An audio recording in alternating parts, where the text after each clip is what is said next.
Hello, hello, hello. Welcome from the Mississippi River here in gorgeous New Orleans, Louisiana. Sorry we're a little bit late getting going. We got a guy playing bagpipes over there, but it's all good. He's very loud. He's very, very loud. I like bagpipes. Yeah, not bad. But he's loud. He was very, very loud. It was just not good for this. But I want to welcome you to episode 4 of the Digital Orthodontist Live. Today I'm joined by the biggest Saints fan on planet Earth, the most fun and most opinionated orthodontist that I know, and a good friend of mine and yours, Dr. Chris Feldman, everybody. Hey, Dr. Chris Feldman. All right, I see some people coming in here. Please. No, get excited. Adam Schulhoff. What's up, Adam Schulhoff? So you can read that far? I can read that far. I got good eyesight. You said you didn't have glasses. You need some glasses, bro. You must have ate your carrots. Must have ate my carrots. So I got to also give a little shout out to Chris for getting me a Drew Brees jersey. Not some cheap, you buy it on Amazon kind of jersey. This is the real deal. This is like what he's wearing today. You can't go cheap on Drew Brees. Can't go cheap on Drew Brees, the future MVP. Am I right?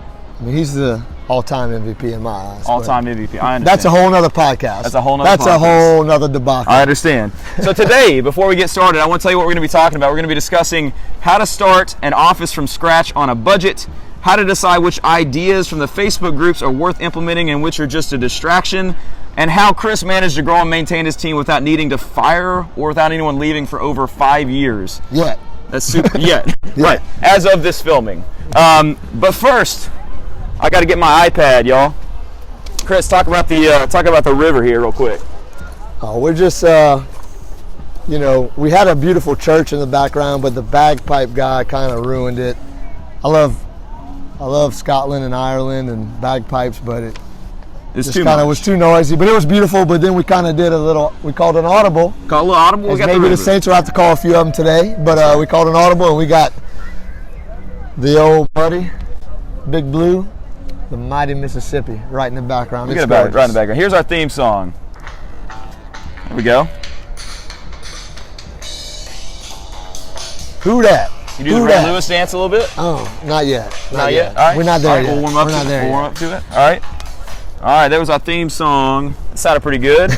We wanted a brass band to come on, but that did not happen, so it's all good. All right, well, let me read a little bit. So many good ideas. Hey, we got a little who dat. Who dat? Stumpy. What's up, Scott? That's my boy. Nilidicula, you're going to lose today, brother. Oh, all right, yes, you Let are. me read the bio here for Dr. Chris Feldman. Dr. Chris Feldman is an extreme extrovert. That's true. An eternal optimist. Also true. A proud father and husband. Lover of all foods. Social crossfitter, so he can get away with eating more. Diehard Saints fan and passionate orthodontist. He was born and raised in New Iberia, Louisiana, where he returned to open his practice from scratch after graduating from LSU Dental and Jackson Orthodontics. Jacksonville, not Jackson. What did I say? Jacksonville. Well, Jackson's on the way, though. It was in between. That's true. You stopped a couple times. Dr. Dr. Feldman excels at leveraging social media to get patients in the door, hiring an amazing team in an office with zero turnover, and striving for constant improvement while effectively implementing newly learned strategies and techniques in a busy office. All right, does that describe you feel?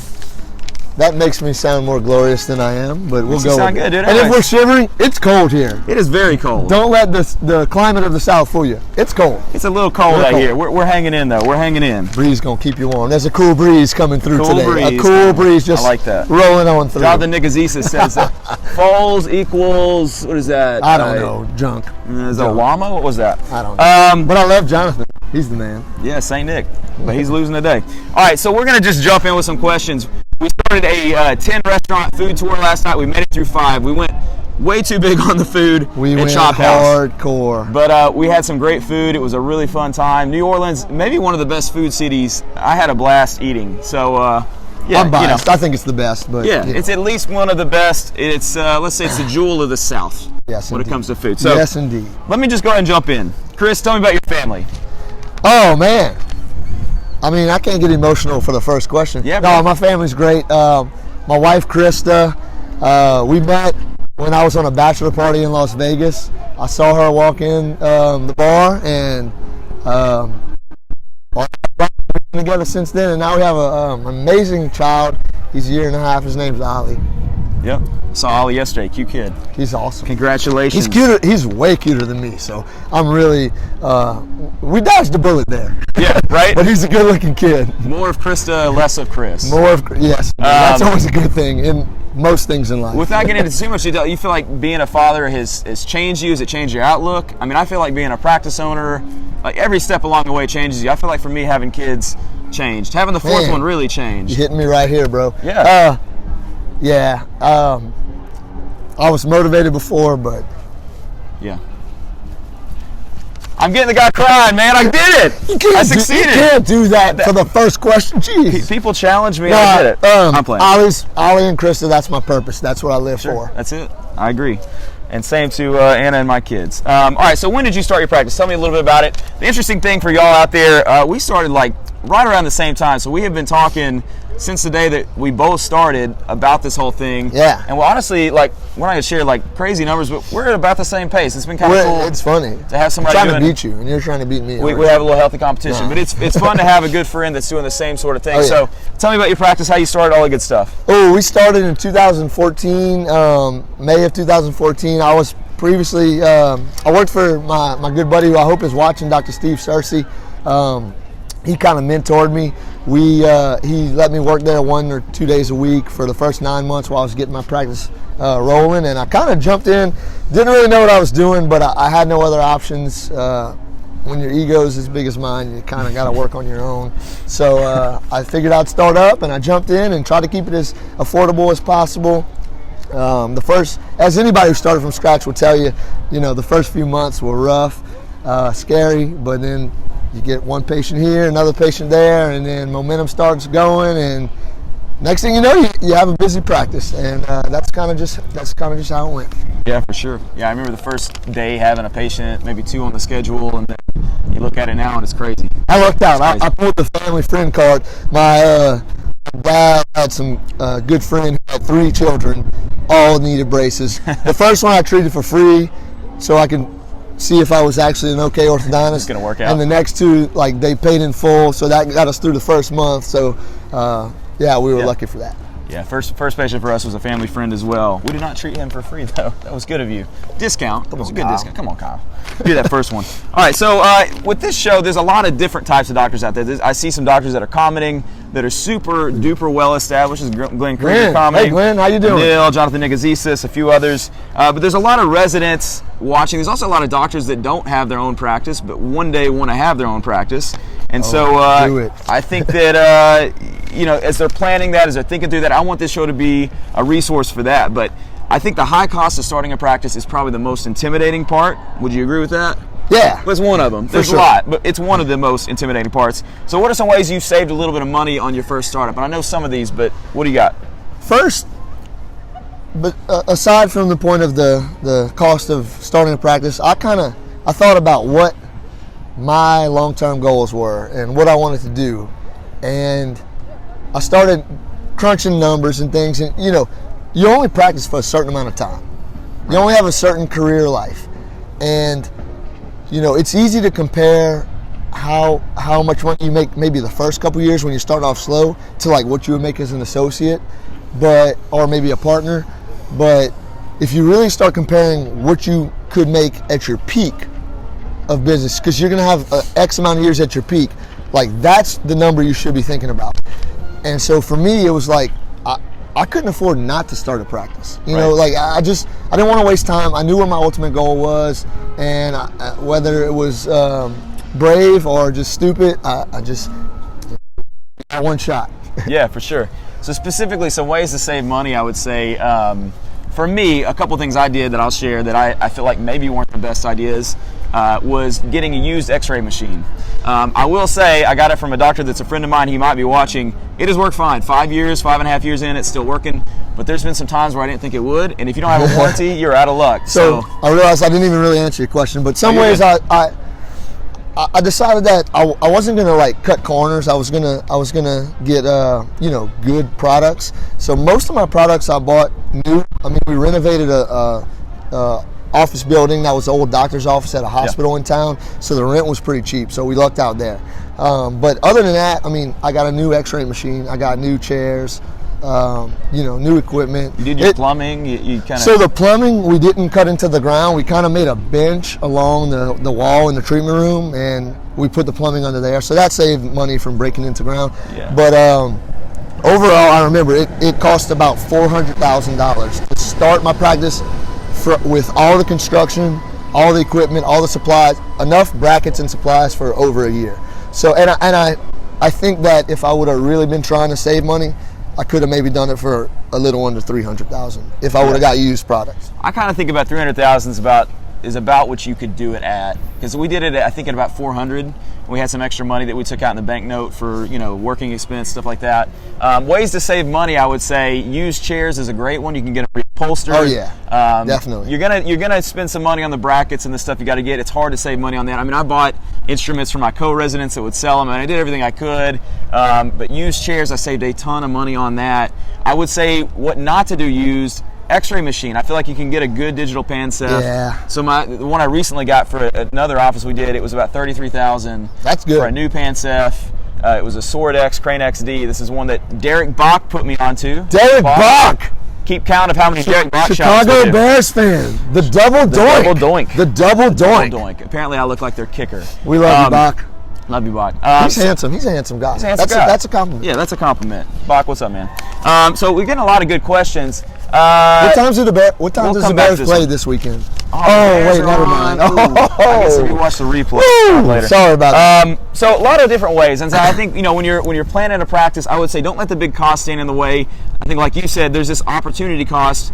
I tell people get to ownership as soon as you can, get to doing your own thing as soon as you can, if you want to, and we've talked about that in other podcasts. Look, at the end of the day, we have low overhead compared to a lot of businesses. Even in the expense, I mean, I'm fortunate because in South Louisiana, like the cost of living is really cheap, the rent's cheap. So I guess I might be a little biased, but even in the highest overhead percentage practices, we're still ahead of the game compared to a lot of businesses. Yeah, for sure, no doubt.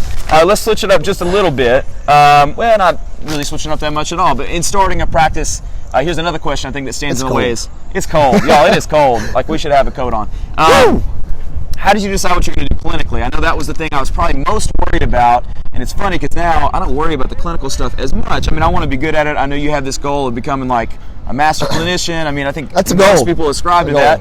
Maybe we'll get there, maybe we won't. Probably I won't, maybe you will. But how did you decide? Like, what? Oh, that's easy. My residency taught me everything, and I knew everything from the minute I graduated. I knew how to treat every case, and I wasn't, no problem. And every kid wore their rubber bands from day one and retainers, so there was no issue. So I just had that down. It's funny because when you graduate from residency, at least what I did, I felt very confident, and then when I was thrown into that world alone, it was very scary. Like I said, I had my mentor, Dr. Cersei, there to help me out when I had some tough cases. And these Facebook groups are so vital. You can just share whatever you want. Just swallow your pride. If you need help with a case, ask friends. I visited. I knew from early on that I was going to open my own practice, so I visited as many offices as possible. I think from the day I started residency till now, bagpipe guys leaving. Oh man, good timing, sir. Get on your bike, got a right off. Better background. Bagpipe man. Anyway, from the time that I went to residency till now, it's at least 30 practices. I've been to all the big names, some of my role models. Nico, Kozlowski, Anil, Neil, Al Jackson, my boy. Just so many other practices. John Nista, I can't even name them all. But and then local ones that maybe aren't as much heard of, but great friends and not competitors, colleagues, like Neil likes to say, who opened the doors to me and just taught me what they do. And then once you go there, you can learn a lot of things right on the spot. But then you establish that connection. And you can always call them and ask them, hey, I saw you were doing those anterior bite turbos. How do you do that? Why do you do that? When do you do that? And you got to swallow your pride. It's funny because the ortho world and how you get there, it kind of trains you to be like so self-sufficient and so prideful and so confident. But pride is expensive. And Ben Burris said that, and costs a lot. It's one thing I've always agreed with him. Pride is very expensive. You got to swallow your pride sometimes. Yeah. And it can pay itself forward tenfold. Yeah, I totally agree. I mean, I think with the groups, so when you were first starting, we didn't really have the Facebook groups. I think Ortho Exchange came in maybe 4 to 6 months into starting my practice, so I really did not have that. So I actually based it on FMY Orthodontics, Dr. Merwin, Dr. Miller, now they got Trammell and Buckner, but I basically copied their system. And it worked great for a little bit. I've kind of changed it, but it's mostly stayed intact. Yeah. Since then, I've gotten a lot of wire sequence ideas from, I think it's like Ben Burris, you know, he kind of had like the 14-18, kind of 20-20, and then I go into TMA, that sort of thing, reverse curve. I learned a ton from Derek Bach. That's how I do my phase ones largely, is from that, and so from the pragmatic group, from all these groups.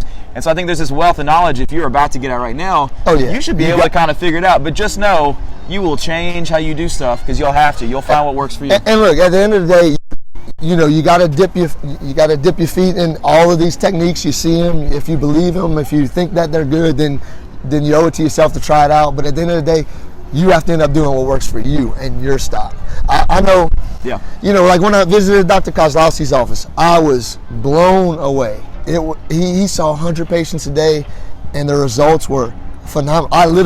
He has OrthoTrack just like I do. So like I went, every patient that sat down, I looked through their charts, and they take pictures at every single appointment. And I was blown away. It was amazing. Cases I thought might be surgical, he's fixing them with rubber bands. You know, I have a little trouble getting some of my patients to wear rubber bands, but so that kind of guides me. Sometimes I have to do more fixed appliances, but you know, it was cool to see. But you have to adapt to how things are in your neck of the woods and how you want to do things and how your practice is going to be. So you got to be humble, but at the same time confident. It's a blend. For sure. All right, I got a game for us, okay? We're going to call this game Who Dat? Who Dat? We're going to call it Who Dat. Who Dat? So here's our song. I can roll with that. Time for Ray Lewis? Oh no, Ray Lewis ain't the Ravens. I understand that. We got our own vibe here. I think we got our own vibe. That Ray Lewis dance. Hey, we got some front row tickets, Kyle and I, in the end zone. So check out the game. Be looking for us. Hopefully the Saints are scoring a lot, and we'll be on TV. You got your list? You got your clues? I think so. Okay, I hope so. I hope so too. Yeah, there they are. All right. So here's what we're gonna do. We're gonna play a cheek retractor game. We're going to call it Who Dat. So there's a lot of different names for this game. We all know what cheek retractors are, right? But the way we're going to do it is originally it was going to be orthodontic names, and that was why it was going to be Who Dat. There's some orthodontic stuff. There's some orthodontic names, there's some orthodontic terms, there's some appliances. To be honest, I don't even know what's on your list. So what we've done is, this is how it's going to work. We're going to do 5 clues, and I think we'll do like the fastest to get them both, or we'll do it like for a minute or something like that. I got a timer. I'm already confused, but I'm making it up on the spot. So I'm going to be reading my clues. You're going to have to see how many you guess. Each one that you guess, you get a point for that. Okay. We don't have to use the same cheek retractors, do we? No, we got 2 cheek retractors. Good. That's not OSHA approved. Yeah, come on, man. You know that. Good stuff. Let's see. I'm gonna get my clock real quick. Man, he puts in so much effort into these things. This is amazing. We've been talking about this for a few weeks. It's incredible. Here's my timer. All right, we got the 1 minute. Well, I didn't put enough time into getting this ready, did I? Okay. Well, you're doing well. Right, so I'm gonna put this in. Oh, wrong way. Wrong way. Upside down, bro. Eagle's about to be upside down after today. Whoop. All right. So here I go. Wait, I didn't understand you. I think you said here I go. Wait, it's not in there all the way. Oh. There you go. It is. There you go. I'm not the one that usually hooks these in. All right. It should be a no. Delegation. We'll talk about that later. So I'll start the 1 minute. You'll see how many you get, okay? Wait, what? You got to guess the term. They're going to have to guess too, all right? Okay. Yeah. There you go. Lip. Her. Lip bumper. Yes. Holton discrepancy. Bolton discrepancy. Yep. I'm so good at this game. I think you're going to win. Rapid palo expander. Rapid palo expander. Come on, Kyle. Drew Brees is the GOAT. Drew Brees is the GOAT. Temporary handkerchief device. Temporary handkerchief device. Okay, that's way too easy. All right. That was 31 seconds. I should have went faster. Okay, I see what you're doing there. All right. All right, I got to sure. This is a completely different set of retractors. I don't know if I got a chance. I love Kyle, but not that much. Yeah. I'm gonna just call it out really slow. That'd be cheating. So no, I don't cheat. Just try and do it at a reasonable tempo. Wait, it's this way. No deflate gate going on here. No. Are you serious? We got a steamboat playing music. Steamboat. All right, I'm gonna start the timer and you do them, okay? All right, here we go. Right? Buckle root torque on the upper twos. Buckle root torque on the upper twos. Reverse curve of speed. Reverse curve of You speed. have to say it like this. Reverse curve of speed. Okay. Derek Box Bears double doinked. Derek Box Bears double doinks. Double doinks. Okay. Minimum of maintenance equals maximum efficiency. Say it again. Minimum of maintenance equals maximum efficiency. Minimum appointments equals maximum efficiency. Yes, it does. And yours are long, bro. Yes, it does. Sorry. Last one. Okay. You Who that said they gonna beat them Saints? Who that said? Beat them Saints. Who that? Very nice. Very nice. All right, Chris, you won that, but you also went.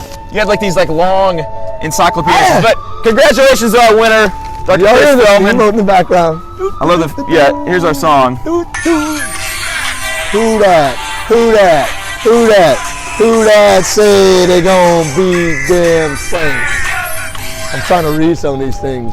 Oh right. Man, I like you guys. Y'all are awesome. So let's jump back in here. Chris, are they playing Mystical? That's one of my favorite rappers. It's PG-13 or maybe rated R. All right, we'll move on from the mystical questioning. Let's go. Speaking of who dat, you are a huge Saints fan. Yes. You've told me your story, and I think it's actually a better story than people might think as to why you're a fan. Yeah. But why are you a fan of the Saints? Well, the first is that I tend to be a little obnoxious in lots of life endeavors, so there's that. But actually, it's kind of a little personal to me. It's more than just football to me. When I went to dental school, it was the year after Katrina hit, and the dental school got flooded, so we had to go to Baton Rouge, which is about an hour away from New Orleans for the first year, but still they had that New Orleans culture kind of infused because a lot of the employees had to commute from New Orleans to Baton Rouge. And I was always a Saints fan, but not like really into it as much as I am now.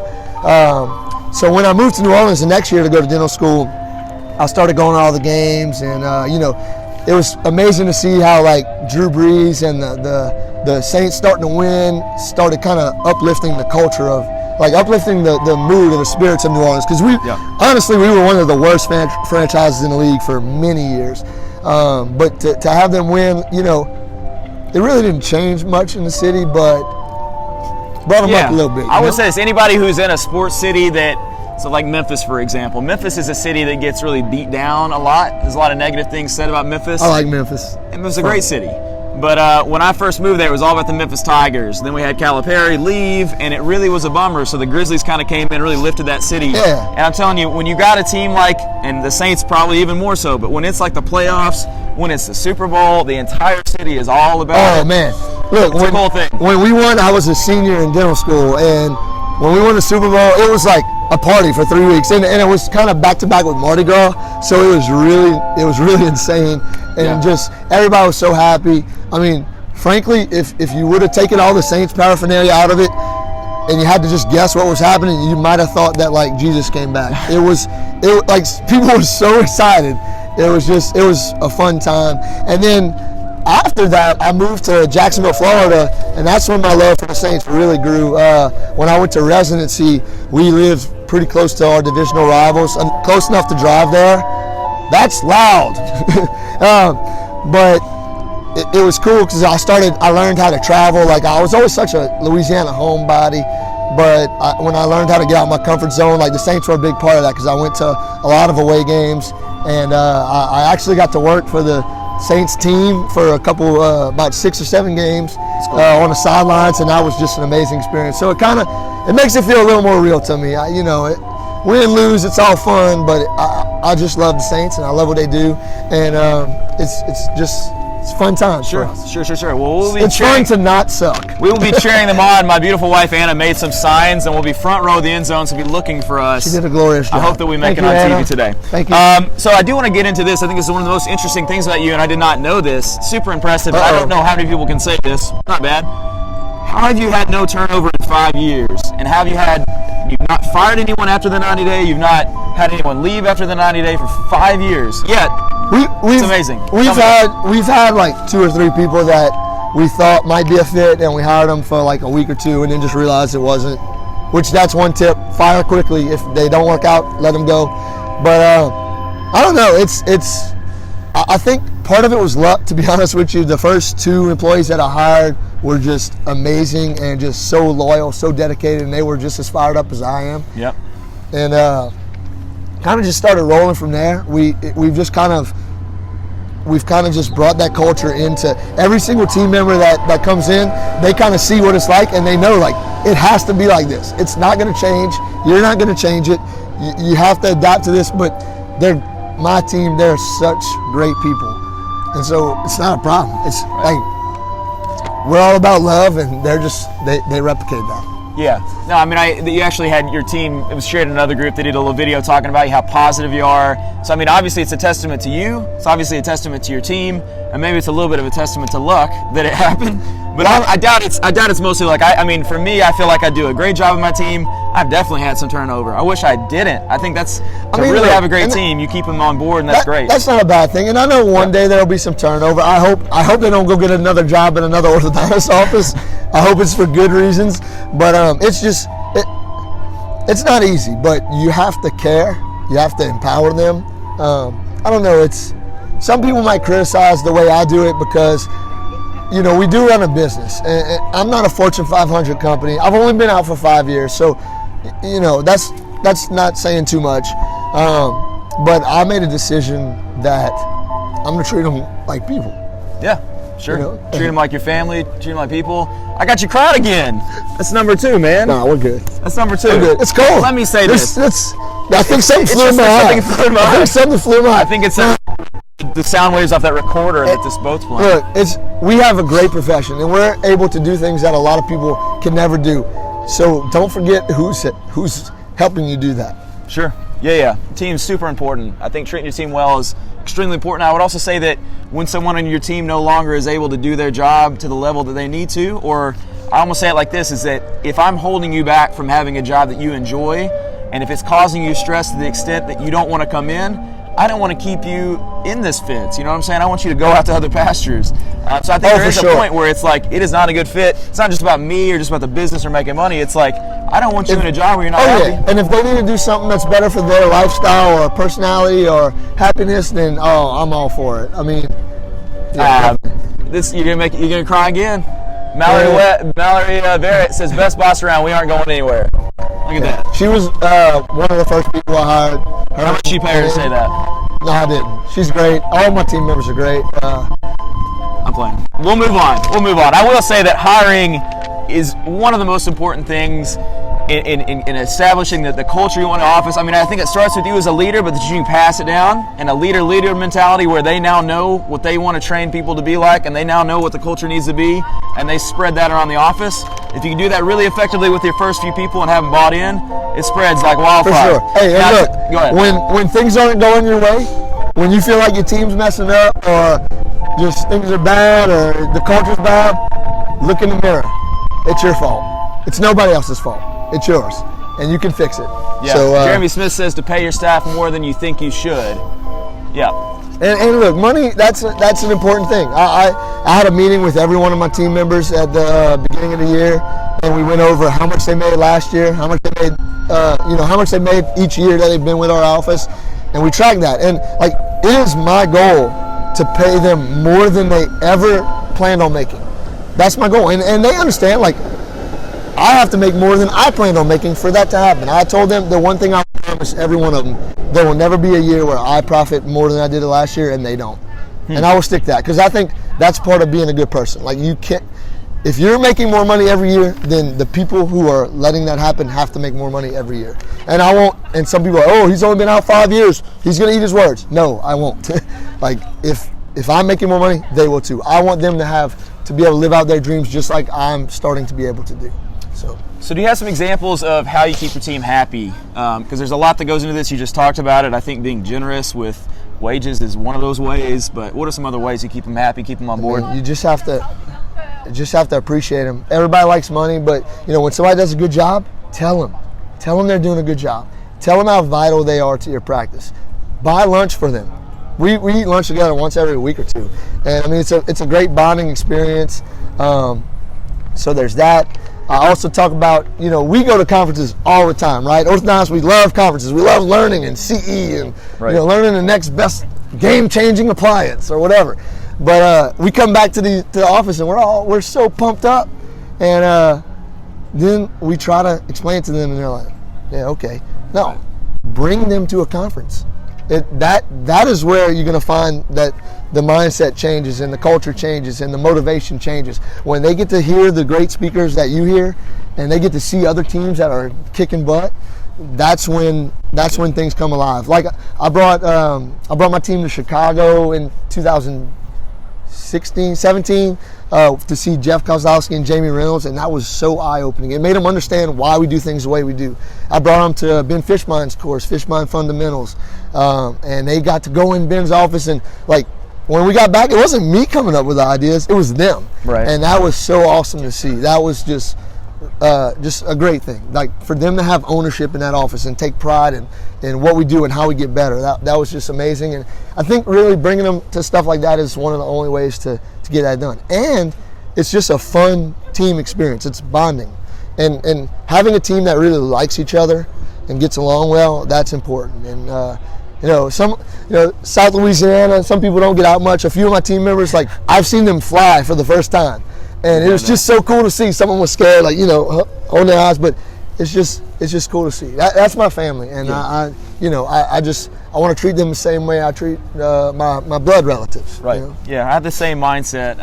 It's cool to be able to do that sort of thing for people too. I mean, to get to go on your first flight as a part of our team, that's a fun chance for me. We did a Pro Ortho meeting, went on a cruise team, we had a blast, and then we went to Disney World. We surprised them with a half day there.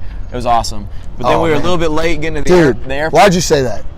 Well, I mean, you don't have to do that. We can't go to Disney World anytime soon. Gals, we don't have any guys, but gals, we can't go to Disney World anytime soon. Maybe one day. When's AAO coming back? AAO will be in Orlando. I have no idea. Okay, hopefully it's a long time from now. But if not, I'm going to start a GoFundMe page. I'm always like, when I get to the airport, my goal of getting to the airport is like, I want to get in with just enough time to get to the gate right as they're starting to let people on the plane. There's got to be a little suspense. That was not the comfort level for my team, and there was bad traffic. I thought we were going to miss a plane. It was like a scene from Home Alone where they're running through the airport. Somebody's on a trolley with a camera. Trolley right there. Do that.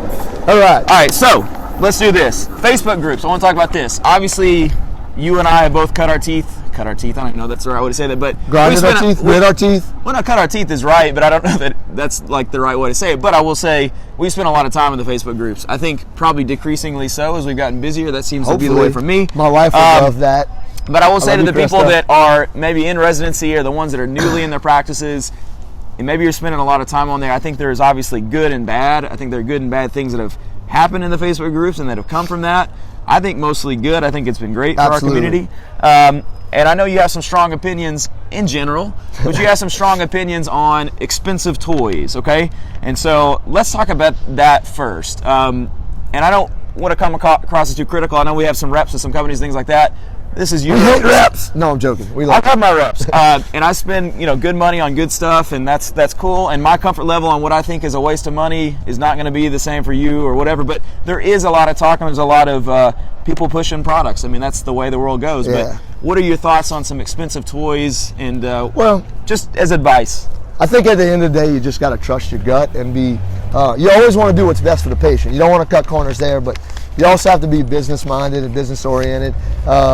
If somebody tells you, my rule of thumb is, if somebody tells you that there's a game changer out there or a heavy hitter that's doing this, that's how they're selling it, it's probably not the real deal, because the real deal sells itself.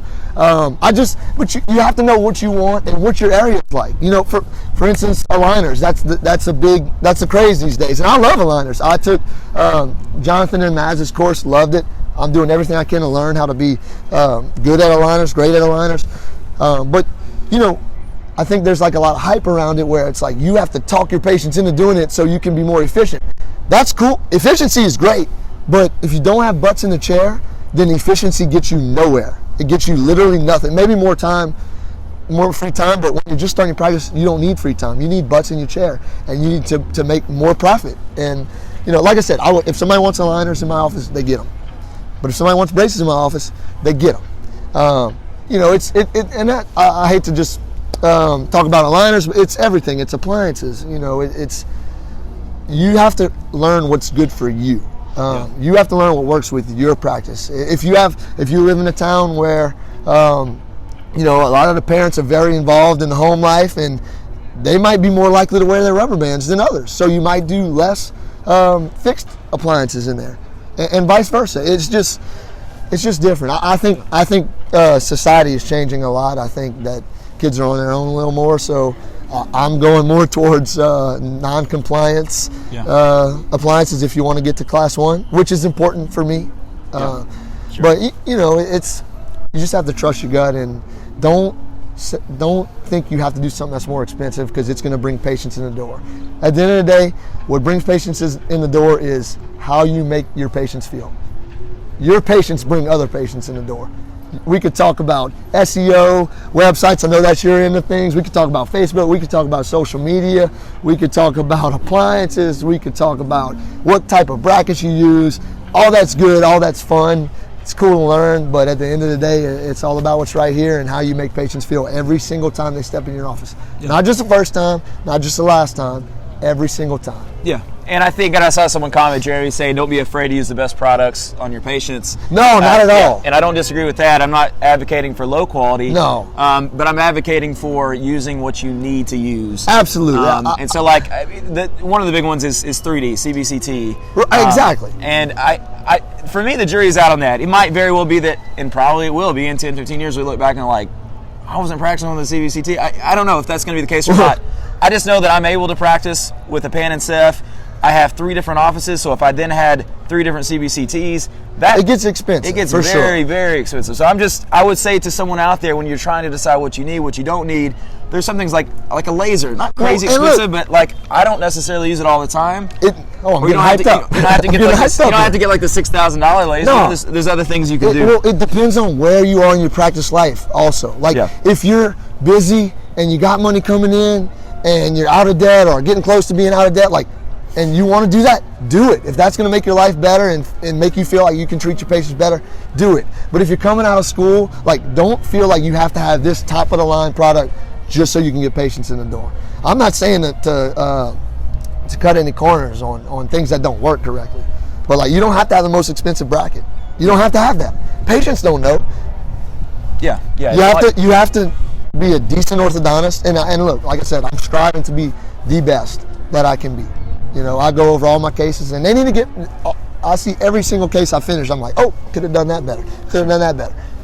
But it's not because of the appliances; it's because of experience and time. And for sure, I agree with that. For sure, patients not wearing their rubber bands. I like Glenn saying, with technology, don't be the first, don't be the last. I think there's probably some truth to that. Well, somebody has to be the first. But someone's got to be the first, and I'm glad blazing that trail. I would say on 3D printing, I was one of the first, not one of the first, but I was in the early little zone. And I feel like I was too early. I don't think the systems were in place. They're probably more in place now, and I think in a couple of years, 3D printing will be the sort of thing that we're all in on. But 3D printing is something if you're starting a practice from scratch, absolutely, you don't need a 3D printer. That's a great example because I have a 3D printer and I love it, and my team loves it, and it works very well. But I don't think any patients didn't come to us because we took impressions. Right. So if I was just starting out, I would not get that right now. Right. That would be a goal for the future. But you can still make great retainers with impressions. But I like when technology actually fits with taking care of the patient and providing better customer service. So 3D printing is a great example that it eliminates something that almost everyone hates, which is getting an alginate impression. I think the team doesn't love doing it. It's hard to train. So to scan and to print, that's a win. For me, the system just wasn't quite there. So that's the other thing I would say about technology is don't go all in either. You got to have systems in place. You got to have really good systems, and teaching your team to do those systems as you get a bigger team is crazy. Yeah, I love it. For me, the 3D printer is awesome because they get to print and make retainers on our off day, on our admin days. But I'm glad I did it, but I'm glad I waited to do it until I did because we couldn't afford it. It wouldn't have been a good business decision at first at all. Yeah, and not that there were reasonable 3D printers when we first started, but if it had been. So when you see good ideas and you see bad ideas in your mind in the Facebook groups, how do you decide which is which? How do you make that judgment call? I guess it's a hard question to ask. It's just in your gut. You gotta. There's no. That's the funny thing. We orthodontists were so critical, and we wanted to, you know, we were proud of ourselves because we were so smart in dental school and all this. You know, but at the end of the day, there's no right or wrong. This isn't going to be wrong, or you have to make whatever decision you make that the right decision. Make it work, but at the same time, if it's really not the right fit, then take some steps back and figure something else out. Man, it is so cold on the river. It is frigid. I'm frigid. We are in the tundra of Louisiana right here. We're about to go ice skating on the Mississippi. We're going to go ice skating. All right, so we got another game. Woo! Right. This is, what is the name of this game? What is it? This is called Eat It. All right? That's what it's called because I got this song. Man. That's it. It's my song. I'm actually very hungry. I'm like pretty starved. What are we going to eat? We are going to do, because we're here in New Orleans, a Cafe de Monde beignet eating challenge. Hello, hello. All right, so I think we decided that 2 would be the goal, right? If one of us inhales the powder on accident, it's going to be. There's a good chance that the powder's going everywhere. But I think what we'll do is we'll each see who can finish 2 the quickest. Okay. All right. You know I'm real competitive. I know you're real competitive. You know I'm real competitive. We have VMS on standby in case anybody chokes on that beignet, as people not from here call it. Beignet. All right. So. Oh man, this is gonna get ugly. Is it gonna be bad? This is gonna get uglier than we already are. If you've never had Cafe de Monde, it's world famous. All right. The original French Market coffee stand. You know when that place started? Do you have any idea? Oh, back in 1703. No, I don't know. No. That might be right, man. I have no idea. Probably. All right, we're gonna compare size on the beignets to make sure they're about the right. Okay. All right, you ready to do this thing? Yes, indeed. All right. We'll dab it up and then we'll. 3, 2. Wait, dip it in some powder. Dip it in some powder. You got to get in that powder, huh? I should have shaken the bag up. All right. 3. Who do you think is going to win this? I wonder what people think. I have a big mouth. I bet people think it's going to be you, but we'll see. I think you can do it, dude. Yeah, we'll see. Kyle, I've learned a lot about him this weekend. He's very feisty. Yeah, who dat? Who dat? Hey, we love New Orleans. Who dat, baby? Got my best friends right here. Who dat? Representing. All right. Thank you, sir. Hey, you're going to judge our beignet contest. You cool with that? Yeah. We're going to see who goes. So you got to. We'll check it. Do you want to be in the contest with us? Nah, man. I'm a sketch artist. I can do that. Well, we're not gonna do that right now. We're on a live podcast here, but I'm gonna give you a beignet after this. But ready? 3, 2, 1, go. Cool.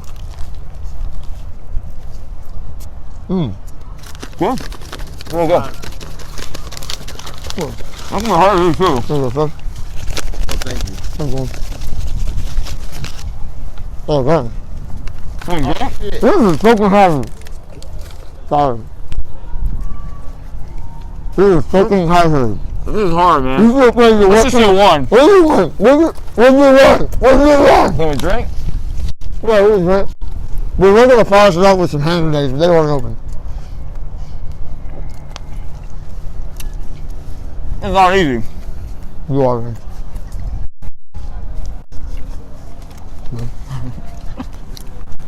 Best people in the world. The winner is this guy. Wait, I think we did. I think we won.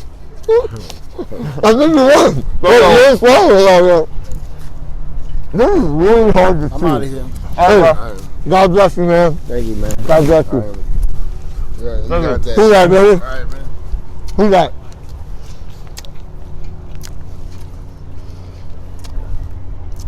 I was so nervous that somebody would come in while we're on live camera, but it turned out okay. It's all right. Could have been worse. You got a beignet of it? He got a beignet. He did curse when the powder went on his jacket, though. I heard that. Hopefully that didn't get picked up. Sorry. PG-13. PG-13. Kyle's a winner. He's a winner. All right. That quickly became one. I almost just spit it out. It was good, but I didn't realize that it's hard to eat them very fast. It was very hard. Yeah. Okay, can I still eat I while we talk? Yeah, man. Come on. I'm clean. I ate it. I just beat you down. You just like the beat Saints me are down. gonna beat down the Eagles today. Woo! All right. So that was Eat It, which I should play the song, but I'm not going to. And honestly, that guy coming up, that made that game way better. All right. He was a great judge. Did He really was like. I think he actually. He was watching, and he was like, "That guy won." He ate that beignet faster than any of us. The locals here can eat beignets very fast. That's one of the staples of New Orleans is that they have fast beignet eaters. True story. Beignet. Somebody was trying to figure out what we're saying. Hey, what's up, Amy? All right, Amy's so our office manager. A few more questions here. I want to talk social media really quickly. Love it. What are your philosophies on social media, and have they changed over the last year or two? I like social media. It's good practices. Yeah, sure. No, social media is great.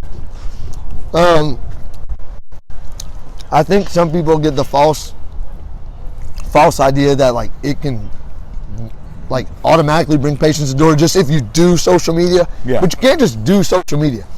Social media is there to amplify what's already happening in your office. So like if you're making patients feel great in your office and you leverage social media correctly, it makes it so much easier for their friends to see that they're at your office.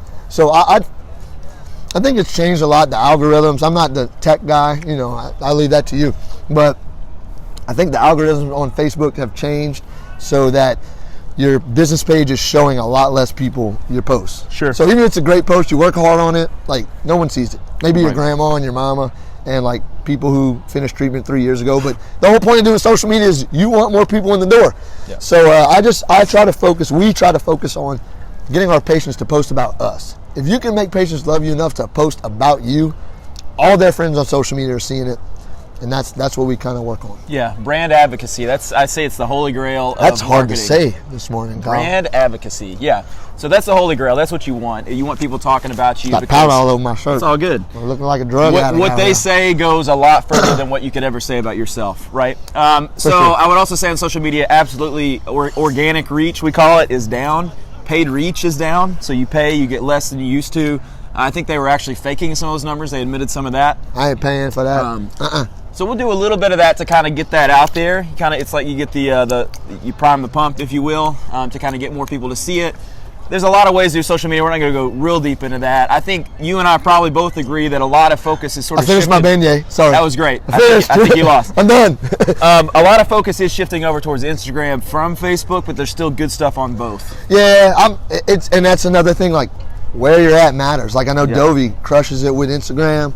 Yeah. LA might be more Instagram savvy, but I think in South Louisiana, Facebook. The moms are there, and that's who's making the treatment decision. So that's for another me, good Facebook's thing. Still king, but that could change. We're getting into Instagram too. It's hard. That's hard work. Yeah, it is hard work. And I think probably there's people out there that do really well with like Pinterest or other things. I think though mostly Facebook and Instagram. There you go. Finally finished. Feeling good. There was a game called Eat It. All right, so let's see. This is fun. I don't want to. Of course, this is fun. It's just so cold. Powder on your lip. Good job. All right. We got it. Well, it's because I was beating you in that game. I just got crushed me, dude. You had a little sugar here for about 3 or 4 minutes. Too, I'm pretty hurt about it. I'm pretty upset about it. It's all good. You can get me back. All right, so you see a lot of patients in a day. I won't give the exact number. You see more than I do in a day. It's about 700. It's about 700 a Give day. or take a couple hundred. No, but if you're in this range of 70, 80, 90, 100 patients a day, certainly there's guys and girls out there. There's amazing doctors. I mean, I had Amanda Gallagher on the show. She sees She is one of my heroes. She's killing it. She is awesome. So she's doing more than I'm doing and probably ever will be doing, and more power to her. But and for she just had a child. And she just had her third child. That's impressive. Beautiful little boy. But if you're seeing 70, 80, 90, 100 in a day, we'll use that as a general statement. How do you ramp up to that? Like, what changes do you make? How have things changed? How have you adjusted for that when you're seeing those numbers of patients? I think first is you have to train your team properly. Make sure you give them the tools to be able to make decisions and think on their own. Right. Not saying that you don't check everything, that you don't prescribe everything, but they're not robots. They're people. They're smart people. My team's really smart. I hope your team is too. But, they can think on their own. They can see that if the bite's still deep, then maybe, they know Dr. Feldman likes to do a reverse curve in the 1925 9-top or something. Yeah. So I think training, motivation to think on their own, it comes down to the team. But it's funny because it's kind of like, it's almost like working out. Like, if you start working out and you can only lift, like let's say I only lift 400, and then I lift that a few times and it's hard, and then next week I can lift 500, and it would have been hard the first week, but you just kind of have to train that muscle. So it's funny because every time we ramp up and seeing more patients, I get kind of flustered and I'm like, oh my God, are we going to need an associate, or am I going to need to work more days, or do I need to do something better or different? But it's like you have to just get comfortable in that. Drew Brees says it. You have to learn how to make being uncomfortable comfortable for you. Yeah. And it's funny because like after our meeting we had in the beginning of January, like everybody is on their A game, and we're seeing just as many patients as we used to, but it's so much easier. And I'm not cutting any corners. Like I feel like my patients are truly getting a better service now when we see 80, 90, maybe 100 on a crazy day patients in a day compared to when I was seeing 5 or 10 patients in a day. So I think you have to have that, get that out your mind that like more patients equals worse work, because that's not true. It's only true if you make it true. So right. You just have to learn how to delegate, learn what the assistants can and can't do correctly, and implement great systems. And like I said, like Jeff Kozlowski, that dude's like my hero. Yeah.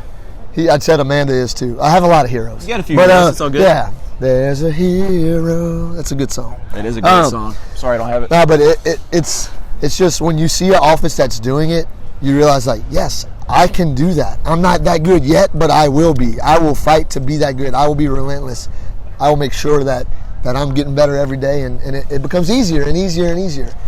And I tell my team, I'm like, if we all think ahead, we can make this so much easier. If I put the brackets in the right position, if you don't jump up in wire too soon, and you understand that maybe we just tie this in tighter. Tell Dr. Feldman. I'm always checking the patient before they leave, but my assistant, when they know like, okay, we can't go to a 1925 9 tie now because there's still a rotation in that lower incisor. Right. That makes things go so much more smoothly, and you can do better work easier. So sure.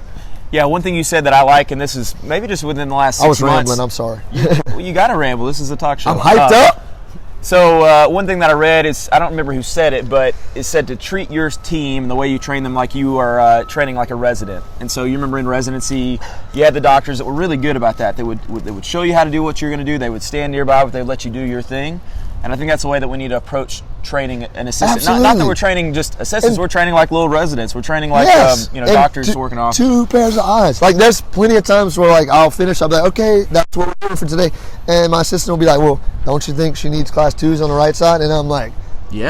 I was just seeing if you knew. Yeah, of course. Yeah, good. No, yeah. That's great. You 2 found sets of eyes. I like that. I like that idea too. So I think though that there's too often, and I can't speak for every doctor, but doctors that they just don't take that plunge. They feel like they're supposed to check everything and be in charge of everything and do all that. But I think the best thing, what we should be working towards, and I need to get better at it, is when I come up to the chair, they already have an idea. Just like in residency, you're like, all right, what do you want to do, Dr. You should Feldman? have it planned out. And look, I know there's probably somebody out there like, all right, he should see the patient, but first thing and right before the patient leaves and all that. Like, no, that's I don't know that anyone sounds like that.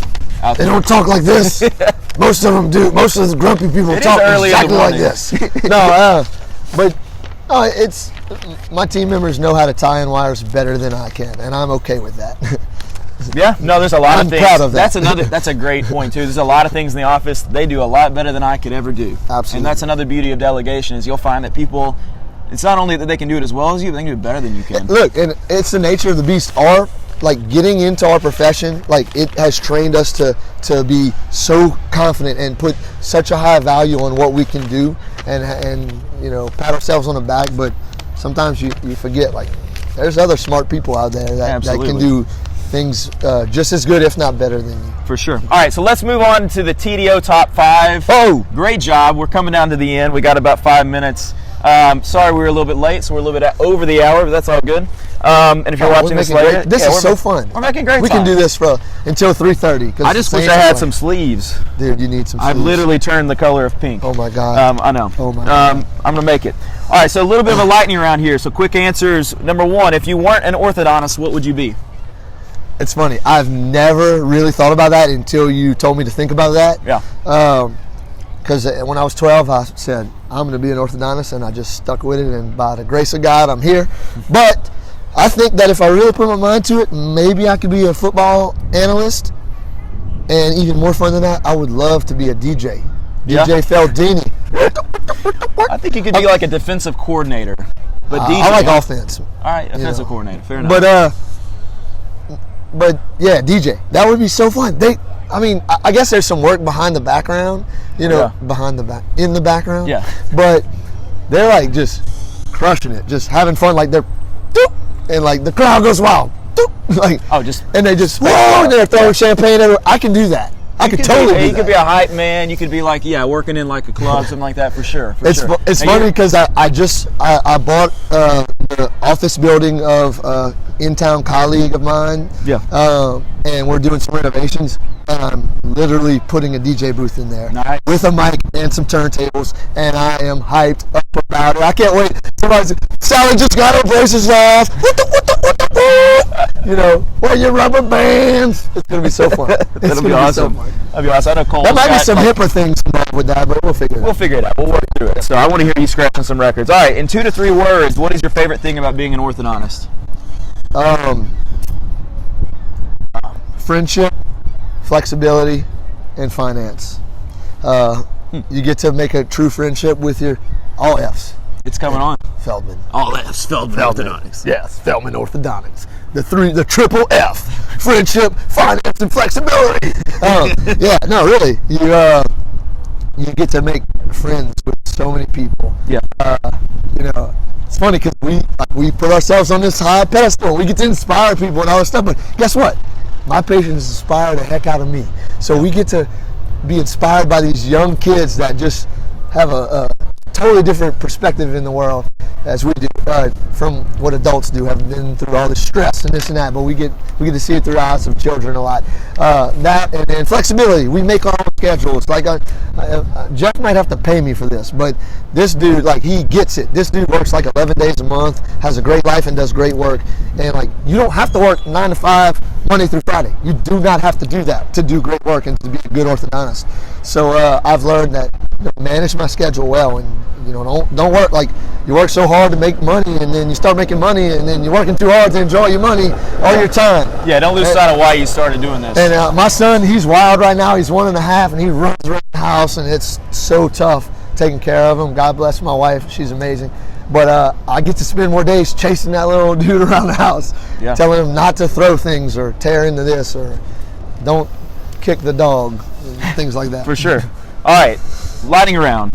What's the one thing you wish you'd known sooner as a resident? I knew everything as a resident. So. Just go with your gut. I keep referencing how confident we are in ourselves, but it's funny because I wasn't one of the smartest ones in my class, so I saw people that were a lot smarter than me excel and be so confident and crush school, just annihilate it. Like, any test comes over, they're making 100. They're staying up all night. They're doing this and that. And I smell marijuana in the background. I do too. New Orleans. I see the guy smoking it. Yes, he is right behind the camera. He sees me. He is here. No, I'm joking. Anyway, sorry, Kyle. And then they do that, and they get their number 1 in the class. They get all these awards, and then they're an orthodontist, and they're crushing it. And then all of a sudden, the confidence just leaves them, and they forget to talk to people. And they like, what should I change this wire, or what should I do? My office manager just went on a 5-day bender, and I don't know what to do. Well, you know what to do. Come on, you're smart.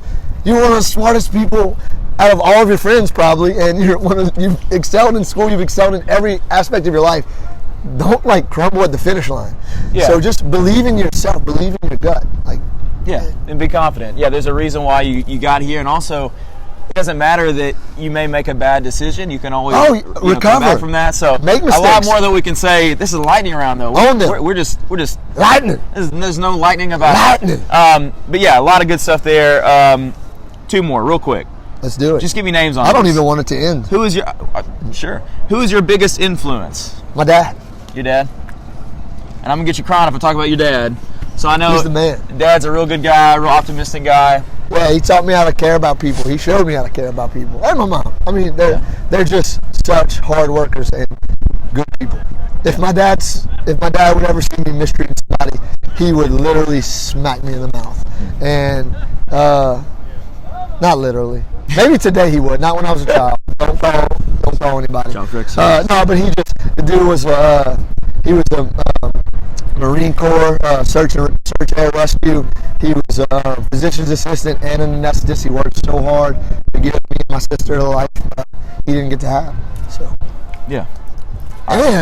And I would say that's my personal hero that I know. But I look up to Drew Brees a lot, and some people say, "Oh, Drew Brees!" Like, no, he is the best quarterback ever. But aside from that, Jacob Koch had me read his book. It's called Coming Back Stronger, and like this dude is an elite athlete, one of the best, if not the best ever in his field. And Drew Brees, there were so many chances in life that he could have easily given up and been like, you know what, I'm not going to be an elite athlete. I'm just going to be an okay athlete. I'm just going to be a college athlete. But he was so relentless. He wanted to be the best. And no people told him he couldn't do it. And he didn't even tell him to kick rocks. He showed him. Every single step of the way. The dude, I mean, he's had so many injuries, this and that. So many people not believing him. He came to a city that was crumbled and had the worst NFL team in the NFL, the worst franchise in the NFL. He could have went to Miami, and they kind of showed some doubts in him, and he said, I'm going to New Orleans. And he went, and he uplifted this city. And the dude, he's a great father, seems like a great husband. He's a great guy. I have a huge man crush on him. But even if you're not a Saints fan or a football fan, I would encourage you to read his book. It's very motivating just to hear about his Coming Back Stronger. It's really good. And when I got to work on the sidelines, this is a lightning round, but I'm ruining it. But when I got to work on the sidelines, I kind of paid attention to the way he did things. And the dude does the same exact stretches, the same amount of reps of warm-ups in the same spot on the field at the same exact time every single game, year after year. He has systems in place. Like you see that magic on the field that you're about to see in a few hours here. It doesn't just happen. He works for it day in and day out, and he has systems in place. And I think anybody in any career or endeavor can kind of learn from that. So I admire that a whole lot. I think it's cool. He's still not as good as my dad, though. Right. Yeah, your dad's first, your mom, and the Drew Brees. And he's like your family. I would say we can draw inspiration from all kinds of different avenues. I draw inspiration from a drummer that I really like, and watching his career, following his career, and yours as a football player. Others might be others. Last question. What do you want to be remembered by? Being a great dad. All right. That's it. And husband. I love my wife and my child more than anything in the whole world, and I will stop at nothing to make sure their lives are great. For sure. Chris, I think the thing that everybody likes about you, I saw someone comment, is that you're genuine. Try to be. You wear your heart on your sleeve. I think people like that. Sometimes bad. Sometimes bad, sometimes good, but it's you. It's 100% you. You're a real guy. It's been a pleasure hanging with you. Yeah. We got a few more things to talk about, but I just want to say that as we wrap up. Man. Let's see. Straight killing it. Thank you, Neil. Straight up. We're going to straight kill the ego. I want to thank Dr. Chris Feldman for coming on today's show. Man, you got close in there. That was good. Yeah, dude. It's all good. I'm good. Yeah, you good. All right. No more I'm going to return in 2 weeks, actually, with another Chris. This is Chris Benson. This is my first non-doctor guest. Chris, I like him a lot. Chris is a very, very smart guy. One of the few people I know that it seems like everyone likes and respects. He's very and values the opinion of. He stands in the middle of all this in a way that he knows what's going inside and outside of a lot of practices, a lot of industries. His first name is phenomenal. His first name. He has a great first name. He also has red hair, which I also like. We had a conversation, though, 30 minute conversation. It was fantastic. I was like, Chris, I got to get you on the show. So he's going to be at the Impact 360 Study Club meeting in Nashville with me next weekend. We'll be doing that on Friday night. Not next weekend, the weekend after. Like I said, he's an expert. We're going to talk about what's happening in orthodontics now, 5, 10, 15 years later, how to be a good associate, how to be a good owner, I see Jacob how to sell your practice. We'll have to go see him here in a second. It also means the world to me if you'll go find the Digital Orthodontist Live on the podcast app. And if you will there he is. Go give a 5-star review. Cook! What's up, my friend? Who that? He's coming over. Come on. So go give a 5-star review. Go like that podcast. And also, as I promised, I'm giving away some AirPods. So 1 second. We got to get Jacob Cook on here. That dude is a genius. Yeah, that dude is so brilliant and so humble. You better learn. All right, so AirPods. So I did a random drawing. There he is. What's up, my friend? And the winner of these AirPods, this is for people that went and invited people to this group. Thank you for doing that. Or they went and liked our podcast, or they gave a 5-star review. You get some AirPods, and the winner was Debbie Parnes Herman. So Debbie, I'll get these to you. Dr. Debbie, thank you for helping out, and everyone else who helped out. Look who we got! Look who we got! Hey, give us a bicep. Oh my goodness. Yeah, baby. Oh my goodness. Yes. We gotta get you on We're the gonna show get him on sometime. the field. Look at this arm. I just want to get this arm. Look at that thing. Look at that. Get Your it dad on. is Get the the arm man. on here. Your dad is the man. We'll see you at the game, bro. All right. That's all I got. So go Saints. Hey, everybody watching this, thank you.